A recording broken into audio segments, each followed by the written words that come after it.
ಮನೆಯಲ್ಲಿ ತರಕಾರಿ ತಿಂದು ಬೋರ್ ಆಗಿರುತ್ತೆ ಅಥವಾ ತರಕಾರಿ ಇಲ್ಲ ಅಂತಾಗತ್ತೆ, ಒಂದೊಂದು ಸತಿ ಬೇಳೆ ಬೋರ್ ಆಗಿರುತ್ತೆ. ಆವಾಗ ಒಂದು ಸೂಪರ್ ಆದ ರೆಸಿಪಿ ಅಂದರೆ ದಾಸವಾಳದ ಹೂವಿನ ಸಾರು ಮತ್ತು ದಾಸವಾಳದ ಹೂವಿನ ಗೊಜ್ಜಿ. ಅದು ತುಂಬ ಈಸಿ.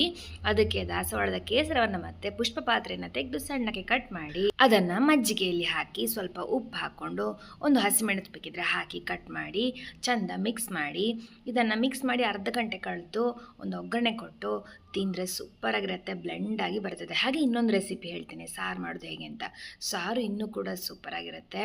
ಸಾರಿಗೆ ನೀವು ಏನು ಬೇಡ, ಸಣ್ಣಗೆ ಕಟ್ ಮಾಡಿ ಹೂವನ್ನು, ಅದಕ್ಕೆ ಉಪ್ಪು, ಬೆಲ್ಲ, ಹಸಿಮೆಣಸು, ಸ್ವಲ್ಪ ಅರಸಿನ ಎಲ್ಲ ಹಾಕಿ 10 ನಿಮಿಷ ಕುದಿಸಿ.